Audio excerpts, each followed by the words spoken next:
মনে হয় না এই সরকার এগুলি সলভ করতে পারবে। তেল ধরে রাখলে তো মানুষের ভোগান্তি শেষ হবে না। তেলের দাম বাড়াইছে কেন মানুষের তো ভোগান্তি দিবে। তেল যদি মজুদ আরো 2 মাসের বললো যে আছে, তো মজুদ থাকলে এই অবস্থা এরকম হবে কেন? দেশের অবস্থাও খারাপ, আমাদের অবস্থা খারাপ করে ফেলবে।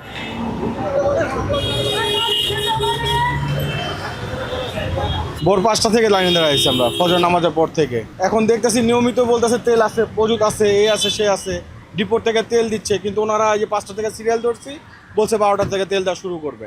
এই হচ্ছে ভুক্তভোগী আমরা।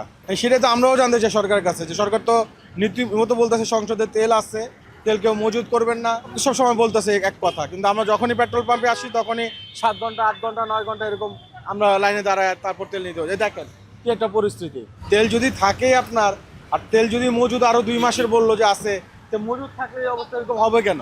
তেলের দাম বাড়াইছে, ভর্তুকি দিচ্ছিল, এতদিন বললো যে আমরা বিশ্ব বাজারের সাথে তাল মিলে তেলের দাম বাড়াচ্ছি, ভালো কথা তেলের দাম বাড়াচ্ছেন, তো বাড়ানোর পর তেল আপনি আনতে পারতেছেন না কেন? আর আসতেছে না, মজুদ আছে, তাহলে তেলটা অ্যাভেলেবেল করেন, দেন আমাদেরকে।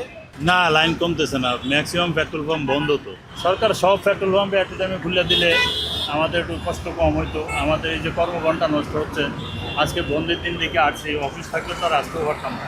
আমি সরকার দলীয় একজন সমর্থক, কিন্তু মনে হয় না এই সরকার এগুলি সলভ করতে পারবে। এই যে বাড়াইছে, আরও আগেই বাড়ানো উচিত ছিল।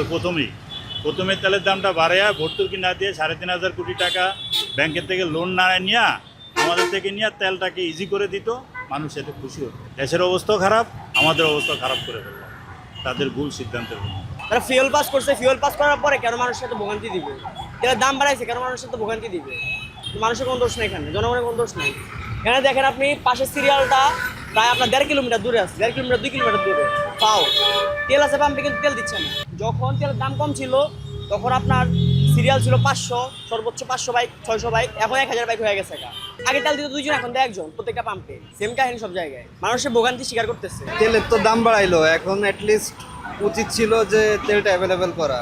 এত দীর্ঘ সময় আসলে তো স্বাভাবিক একটা জীবনযাত্রার মান ব্যাহত হচ্ছে, তাই না? যে রেগুলার রুটিন সেটাও তো আপনি করতে পারতেছেন না, আপনার পুরো একটা দিনই দিতে হচ্ছে আপনার তেলের পিছনে।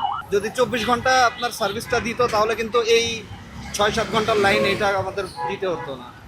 রাত্রেও যদি দেয় বা ভোরবেলা থেকেও যদি দেয় তেলটা অ্যাভেলেবেল করে, তাহলে এই আমাদের মতো সাধারণ মানুষ অ্যাটলিস্ট স্বাভাবিকভাবে চলাফেরা করতে পারে। পেমেন্টের জন্য যে এই যে তেল নিতে যে পেমেন্টের জন্য যে আরও ডিলে হয়, ফুয়েল পাস যেহেতু করছে, ফুয়েল পাসেই যদি পেমেন্ট সিস্টেমটা অ্যাড করে দিত তাহলে এক স্ক্যানেই আমার কাজটা হয়ে যেত। ফুয়েল পাসের থেকে ফুয়েল যারা পাস নাই হলো গিয়ে কম, ফুয়েল পাসের সংখ্যাই বেশি। সো আলাদা লাইন করলেও যে খুব একটা লাভ হবে তা না। আলটিমেটলি যদি পাম্প যদি অন টাইম খোলা থাকে, 24 ঘন্টা খোলা রাখে, তাহলে লাইনটা কমবে। এছাড়া তো আসলে খুব ডিফিকাল্ট।